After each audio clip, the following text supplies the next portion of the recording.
Today on an all-new Dr. Phil. The girls were paddled every day. Former Hephzibah House students speak out about spanking punishments. You're laid face down and somebody hold your arms and legs. A big heavy chair placed over your head. To protect the girls from getting hurt. That's okay with you. They explained to me in detail why they did what they did. You have 2 master's degrees in psychology, and because someone tells you that's why they're doing it, then you just assume that's why they're doing it? Well, clearly you don't believe in spanking. Oh, hell no. Today's going to be a changing day in your life. You've never had anybody working harder to bring you to the threshold of change than right now.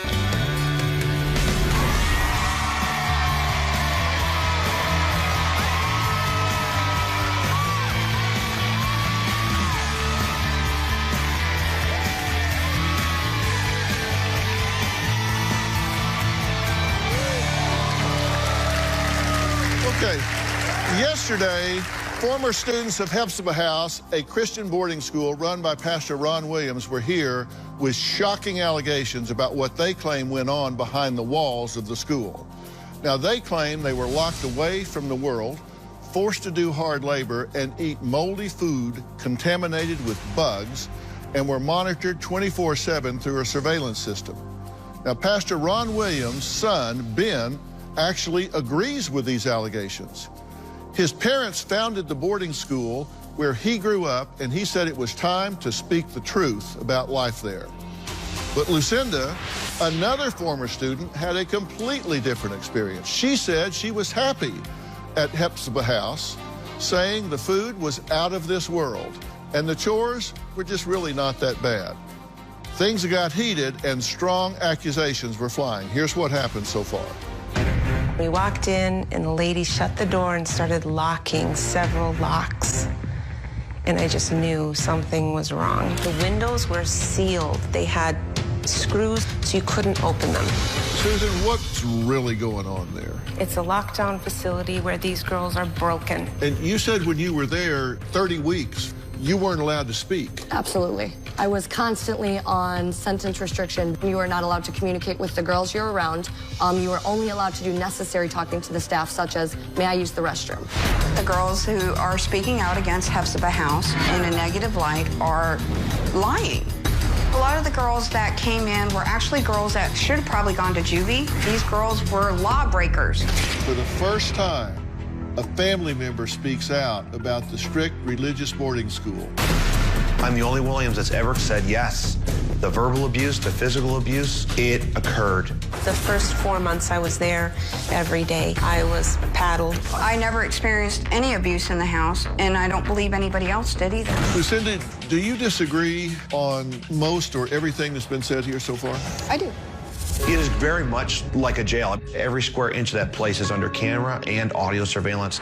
I knew right away that it had a very overwhelming and oppressive feel to it. Those red outfits, those are the uniforms. That's what we had to wear in front of the church so the whole church would know that we were in trouble. She is exactly correct. That's been that way for years. Your father says it was never intended to humiliate the girl, but to help her see that there were consequences for wrong behavior. I cry bull. The food at Hephzibah House was absolutely disgusting. We would have sprouts that had all these bugs in them. Gross. The food at Hephzibah House when I was there was absolutely delicious. And how do you explain her saying, oh, no, these were great salads and wonderful environment? We actually called the food slop for a reason. But the pastor says in this school, the girls were never starved. I went to Hephzibah House about 130 pounds. In 4 months, I dropped down to 88 pounds. Does that seem reasonable? I've caught Susan in lie, so I would have to see the actual documentation. How did she know she was 88 They pounds? weighed us every Saturday morning. My hair was falling out. My teeth were pitted. I was starving. I wasn't there when she was there, so I couldn't vouch But does for that her. concern you to hear that? Well, Cindy worked at Hephzibah House in the summer of '81. She was there for only 3 months, but says she never forgot that summer and hoped nobody would remember that she was even there. Take a look. Hello, my name is Cindy. I worked at Hephzibah House the summer of 1981. I observed everything that happened that summer. I wrote letters home to my boyfriend, and that is why I have some of this documented. The The environment was extremely harsh. It was a very cold, unloving, brutal environment. I did witness abuse. I witnessed the girls being paddled numerous times, multiple times a day. I witnessed the Williams children being abused. That has been a great grief and frustration to me, and it did a lot of harm to the girls. Well, joining us via Polycom is Cindy. Cindy, thank you for joining us today. You're welcome. You have a very strong feelings about this, and I wanted to look at some excerpts of a letter that you sent to your boyfriend concerning the food, and this was in the summer of '81. You said in your letter, quote, "I feel like I'm a missionary in Africa. The girls are hungry, and I mean seriously hungry. Their stomachs growl constantly. The ones who have been here a long time are painfully thin." Then you list a girl's name and say, "Looks like she's about to starve to death." Now, this is what you wrote in 1981 before any of this conversation or debate. So that was contemporaneous with your experience there in 1981. You were concerned then, correct? Yes. The food was very substandard. I can remember the first meal that I had there. I don't remember what it was. I just remember that they put this plate in front of me. It was not standard food like any American has ever eaten. And there was dead silence around the table. And there were withheld giggles because the girls were waiting to see how I was going to handle this. And I just looked up and said, "I can't eat this." And I was quickly made aware that if I did not eat every bite of this, I would have it back for the next meal. We worked hard all day. We did physical labor in a field, and we were hungry. Well, the pastor says all students participate in chores after school each day. They're not overworked. They all share in the work, including the staff. They're just typical household chores that are done at any home. And he said back in the early 80s, while the buildings were being built, the students did participate in helping. It was hard work, but there were a lot of people helping and sharing with the workload. And he said it was, just nothing out of the ordinary.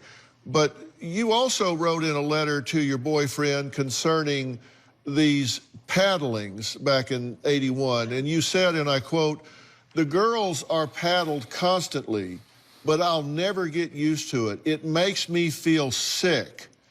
They get anywhere from 7 to 10 licks for all sorts of minor offenses, for biting their fingernails, for not being feminine, for pride, for being homesick, for crying.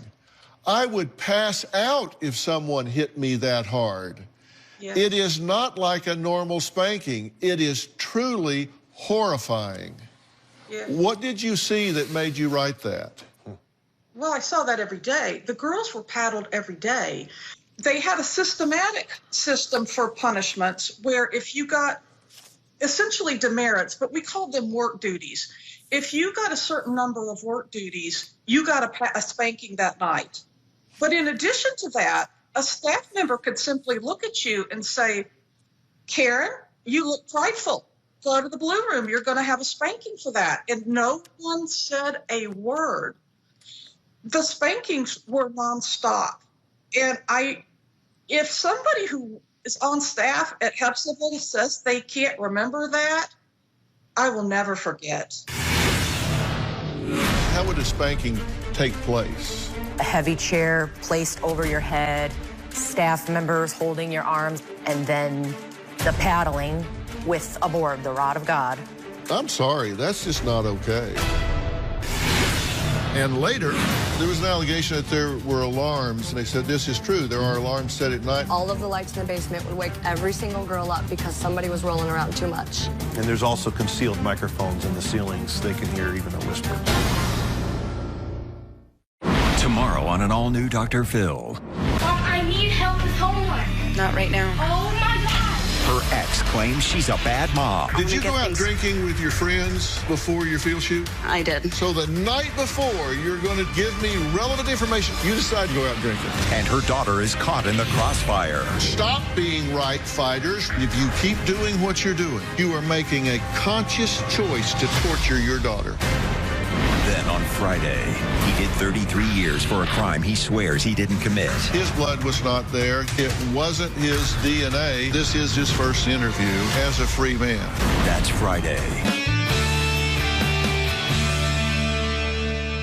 You guys, how would a spanking take place? By the time I was at Hephzibah House, when they punished us, they isolated us. So I cannot confirm. I personally was never spanked, but I cannot confirm my sisters because they isolated us completely when we were being punished. Okay. And in my case, it was similar to Susan, not as frequently when Lucinda and I were there as when Susan was there, but up into the office, lay down flat on the floor. Yes. A heavy chair placed over your head.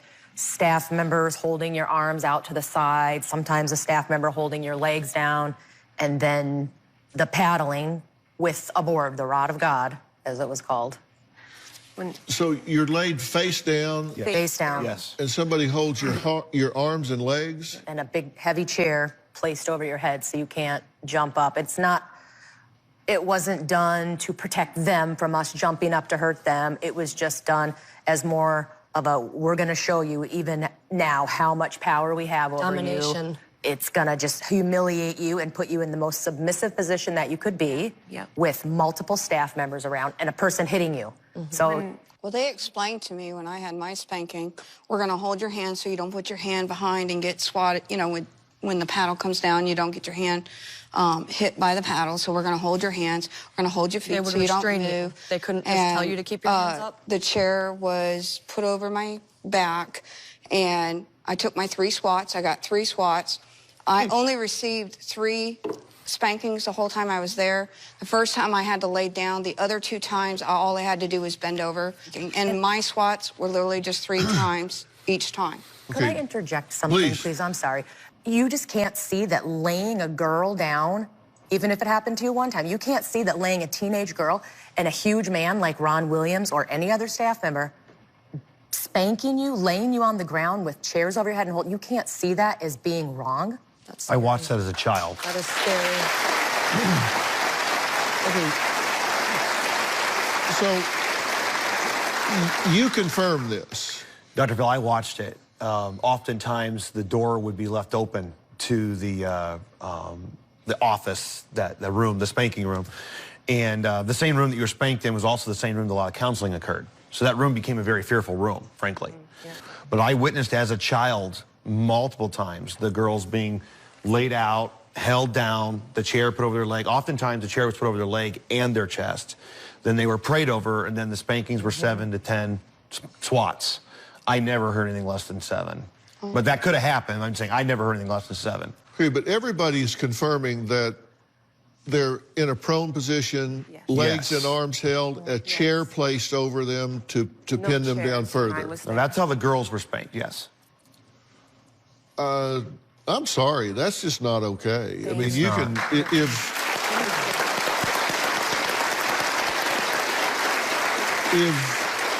and I understand that some of these girls are rebellious and run away and have issues, but if as a professional, you're endorsing that as appropriate behavior in disciplining someone, I have real problems with your judgment.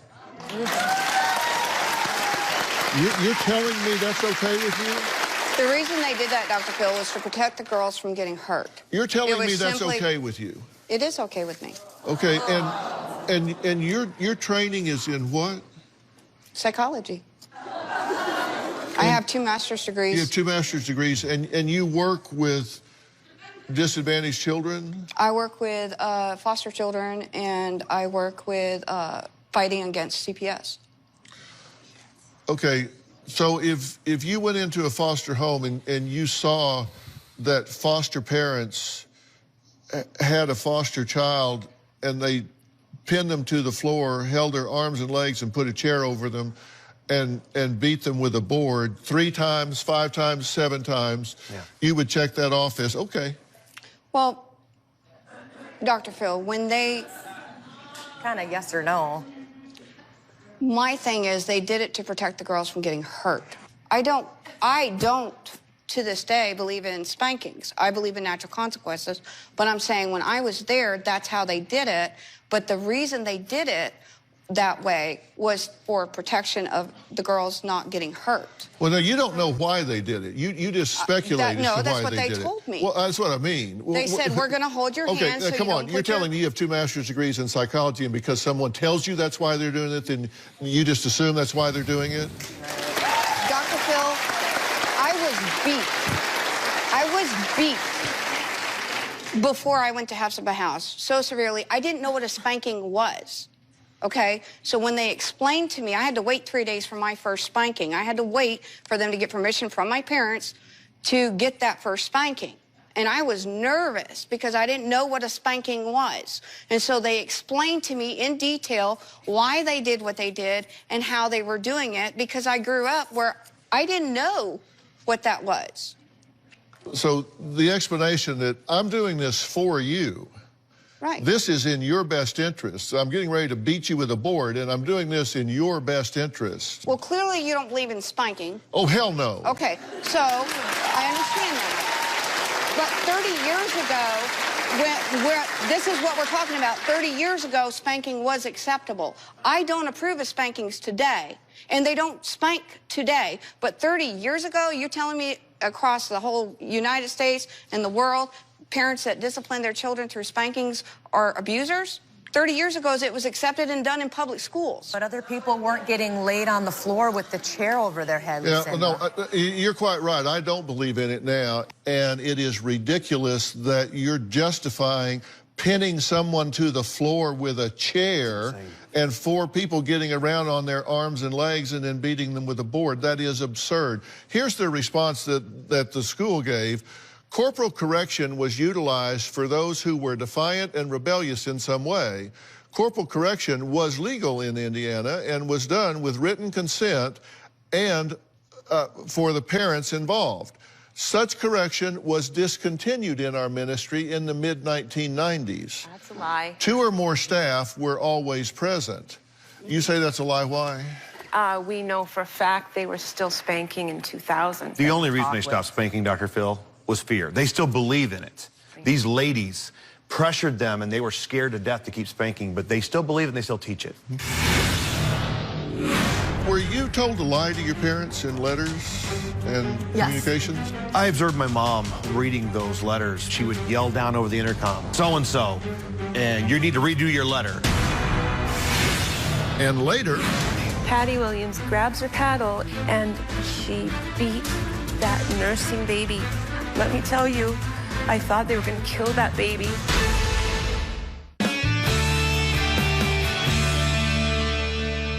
Were you told to lie to your parents in letters and communications? Absolutely. They didn't say lie to your parents. They said, you have to write this kind of a letter.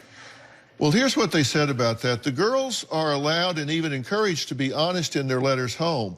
The only requirement is that they be honest in what they are saying, even if they wish to complain, but it has to be the full truth. Letters have always been monitored, and every parent who brings their daughter knows this rule and consents to it. Supervised calls 1 time a month, visit every 3 months. This is accurate. Again, parents agree to this when they bring their daughter. If they said they wanted to go home, they ended the visit with their parents. This does not sound right. We are not aware of this. And so what they're saying is, oh, no, you can complain to your parents in the letters. Nope.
But you just have to tell the truth. Nope. And I guess they decide what's the truth. Yes, Right, thank you, sir. That's it's their truth. Yes. Okay, so tell me how that worked.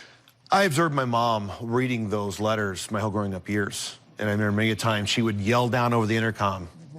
That sound familiar? And, you know, so-and-so, and you need to redo your letter. Because, there was something in there. I watched my mom do that multiple times as a young man. And it was their version of the truth. And additionally, when our letters would come in from our family, they would be read. And then if there was something that the staff... blocked out with a black marker. Right. They thought it was inappropriate, they'd cross it out before we got our letter. Yep. So they were censored. Yeah. Very much so. So you couldn't communicate back and forth. Yes. My father would write me, and he was a big sports fan, and so I'd get these letters that have like 3 sentences that weren't blocked out because he wasn't allowed to talk about sports. Movies were wrong. Yep. There was an allegation that there were alarms if you moved too much in bed or got up, and they said this is true. There are alarms set at night to prevent girls from running and doing unethical things among each other during the night. We had pads on our bed when I was there, so if we rolled around too much, all of the lights in the basement would wake every single girl up because somebody was rolling around too much. And there's also concealed microphones in the ceilings. They can hear even a whisper. Really? Yeah. I installed them as a teenage boy. You have to understand, these beds are this close together, 3 high. Well, maybe this close. What do you think? Yeah, they're very close. Enough space for a wardrobe. Well, Lucinda says she wants the women speaking out against Hephzibah House to put an end to all this nonsense because Pastor Ronald Williams doesn't do anything but pray for them. We'll be right back.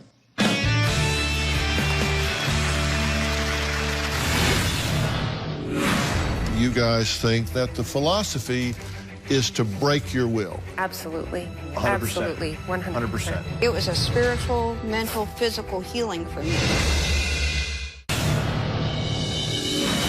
I want to close Hephzibah House down. I want to make sure that Ron Williams never has access to children.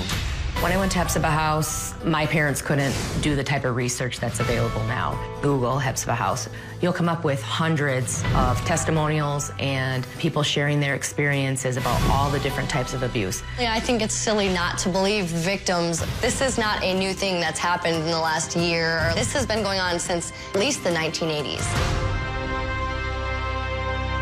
Well, Susan, Kaylee, and Gabby say they want to raise awareness about Hephzibah House, a Christian boarding school for teen girls where they claim they experienced abuse that still haunts them to this day.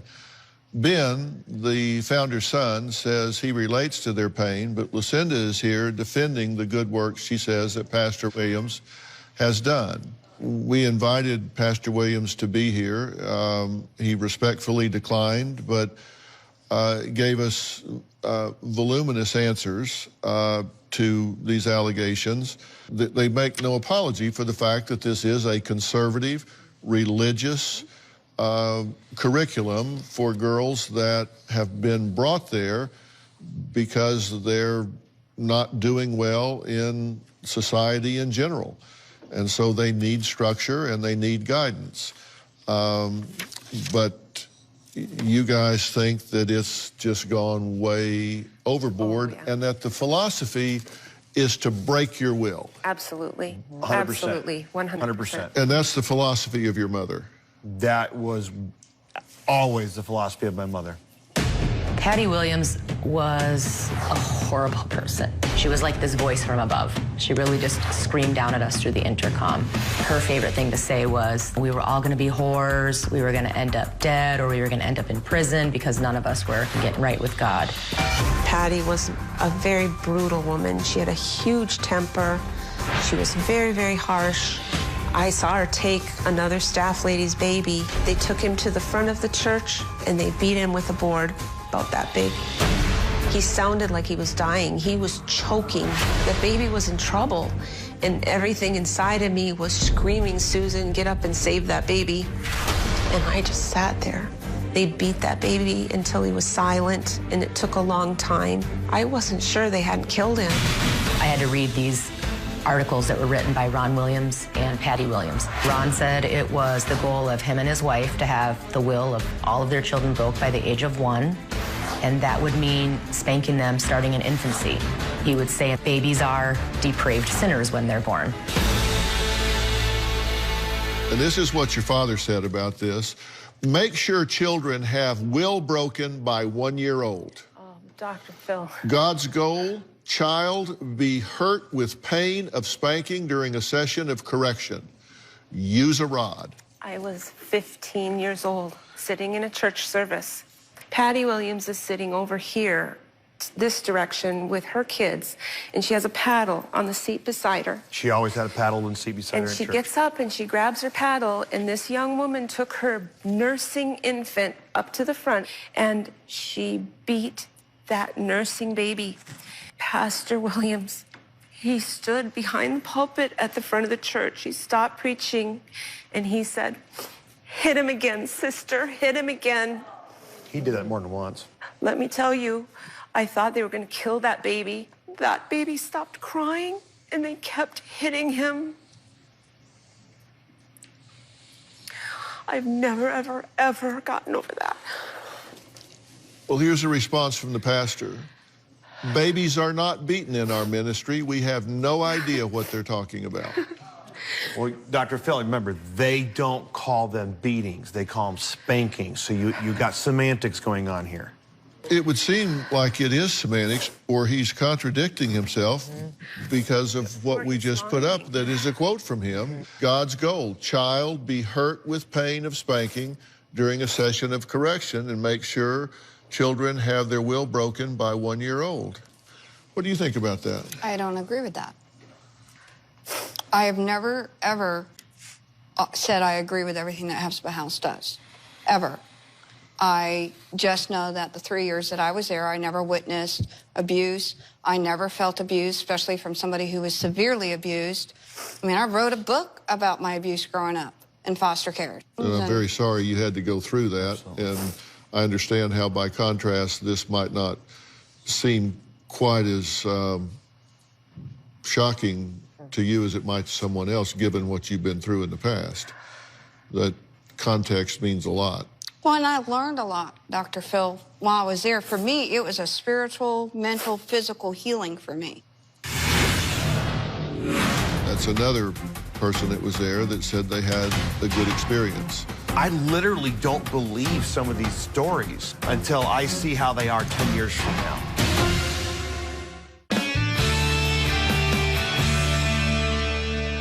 Well, here's another quote from a student that was there. This is Alexis. She says, I went to Hephzibah House in 2014. I was 17 years old. I was there for exactly 13 months. The staff helped me day in and day out. They were my study buddies, encouragement, and my rock. I'm proud to say I got my high school diploma. I'm more than happy I went there. Hephzibah House picked me up, took me from my past, and set me on a new path. God is so good, I can't say it enough. So that's another person that was there that said they had a good experience. Dr. Phil, can I tell you something that happened to us in the past couple days while we've been here that's related to this? Kaylee just got out 2017. March 21st. And over the weekend, another girl that just got out of Hephzibah House, June 1st, 2019, she went back to her family, Mennonite community. She was having such a hard time dealing with what she went through at Hephzibah House. She had attempted suicide at Hephzibah. It was never reported to her parents, never reported to authorities. She went home to her parents, told them, I'm feeling like I'm gonna harm myself. She begged for them to let her get medical help. She needed mental health assistance. They said no, it just goes against the religion. Right. She reached out because she knew Kaylee from her time at Hephzibah House. We were able to speak with a police officer. We determined, yes, she was 18 years old. We arranged to get her rescued from her home. We followed every letter of the law, got her rescued from her home, got her to a safe place. We have a flight in place for her, somebody to fly with her, and she's going to get help because that's what she begged for.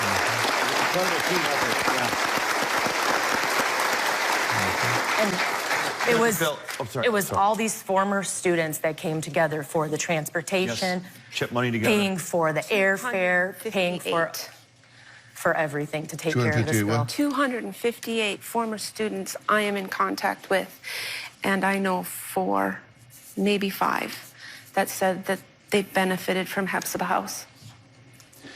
Dr. Phil, I think it's important to understand that if you'd have talked to me 6 years ago, well, even 10 years ago, I would have said what Alexis said. But I had a secret hell going on in my own heart and mind of serious issues. You understand that my father has a very powerful pull. He's a very charismatic man. And you have one desire, and that's to please my dad. And to please him, you have to learn to say the right things. You have to learn to say do the right things. So that way he says, okay, I'm proud of you. So I literally don't believe some of these stories until I see how they are 10 years from now. Right. Based upon my own life. Well, he reports that when students turn 18 years of age, they're legally allowed to leave if they wish. We do try to encourage them to finish their high school if they are close, but we never force any girl to stay over 18 against her will. If one chooses or demands to go home, arrangements are made. We've had many students stay beyond 18 to complete their high school work, but that's voluntary. Susan, Kaylee, and Gabby and Mary want Hephzibah House shut down. Will that ever happen? We'll talk about that next.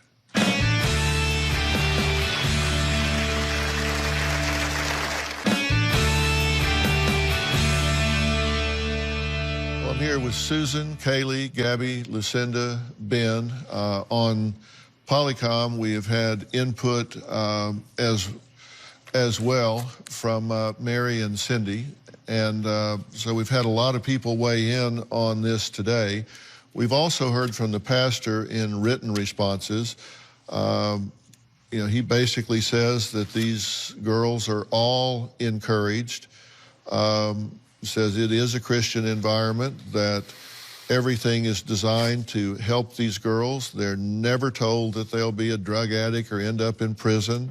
They're never told that their parents don't love them. They're never told that they don't care enough, that they don't send money.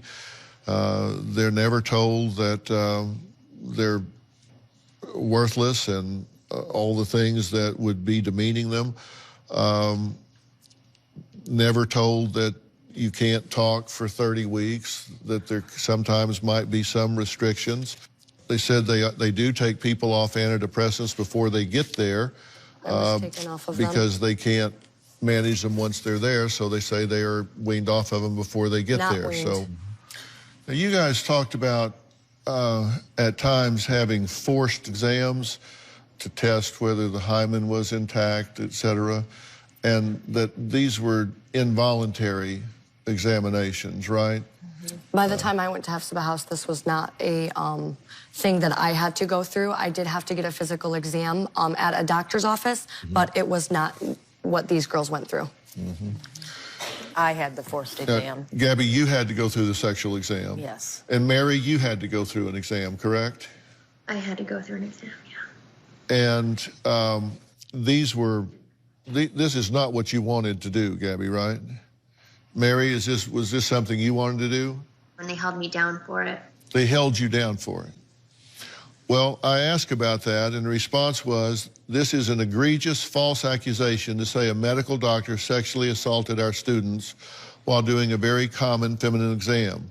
These exams were required with the written consent of the parents for many years due to the risk of asymptomatic sexually transmitted diseases with which some girls would arrive because of their history of sexual activity or sexual abuse. These licensed physicians always perform these procedures in privacy with a nurse or female staff member being witness.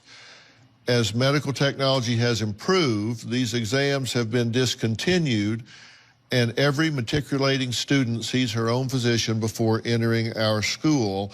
And we are not concerned with how the doctor is dressed as much as we are with the doctor's credentials. Mine was done at the facility And they were called closets. It may have been bigger than a closet, but it was the closet C. I was taken into that room with the school nurse, and then a man came in. Yeah, he wasn't dressed like a doctor. I had my school uniform on. I was forced onto a bed, and I was protesting. I was holding my dress down the whole entire time. I told them no, and my dress was lifted anyways. And this exam was forced upon me, what I'm assuming now maybe was some sort of a pap smear. I did get my medical records years later. Mine said, check to see if hymen is intact. That was it.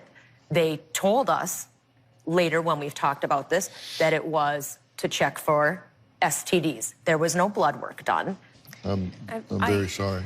I talked to these young girls, and so many of them report, there's a group of 3 girls that had this exam done one after another. There was no sink in this room. There was they have no memory of gloves being used. These girls could hear each other screaming. One girl screamed so much that she says Patty Williams came down and paddled her.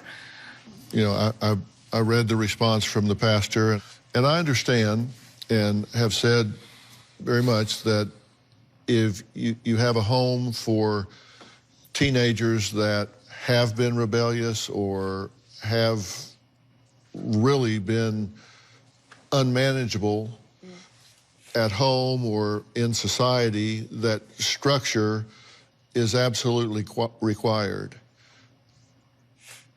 But there's a point at which structure becomes oppression. There's a point at which discipline becomes abuse. And I've tried to present both sides of this so people can make up their own mind. Would you recommend someone to go to this I do. place? I actually tried to have my daughter go there at one point.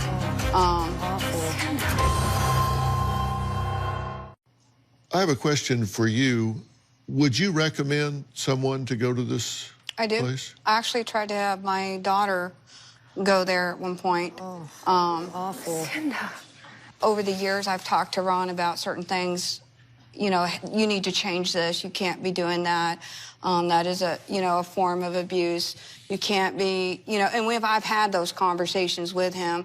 What was it that you counseled him he needed to stop because it was abusive? The non-talking, that they needed to do what's called couches and actually allow the girls to communicate.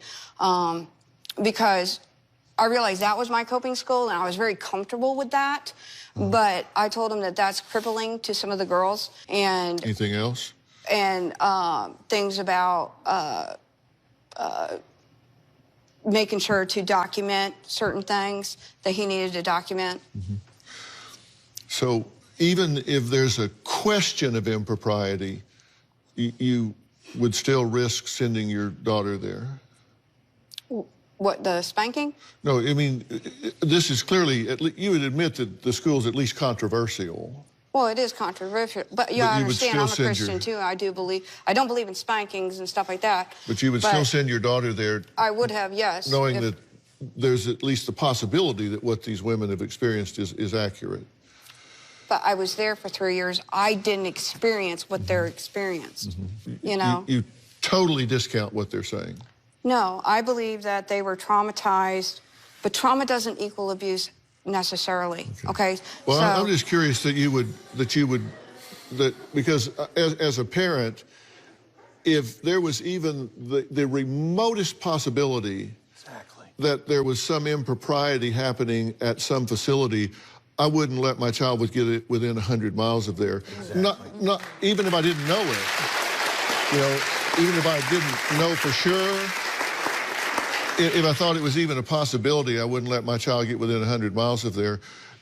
Not saying that it's happening, just the question that it could possibly be happening, that's just a risk I wouldn't take, because my most valued asset, my most precious assets in this world are my children and my grandchildren. If there was even a question, I would not let them within 100 miles of that place. And see, I am who I am today because of Hephzibah House and the teachings that I learned. Gotcha. And I understand your point of view.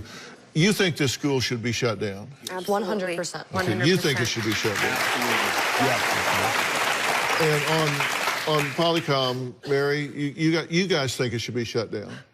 Oh, absolutely. Definitely, right now. Absolutely. Here's the problem. CPS could investigate a current complaint there, but there are jurisdictional issues here. The state has no jurisdiction over this private religious school. That's right. Right. There's no criteria. They have no jurisdiction. Child caring institutions and group homes operated by churches and religious ministries are exempt from child services licensure if it does not care for a child who is a delinquent and it does not operate for profit. So under those laws in Indiana, this place can operate off the radar without accountability. The only thing that can happen is if a specific complaint is filed with Child Protective Services, then that specific complaint, that case can be investigated, but the school itself answers to no one. That's right. I want to thank all of my guests today, and as you know, this conversation will continue on Twitter, Facebook, Instagram. I will post all of the pastors' responses on our websites as well. We'll see you next time. Thanks for being here.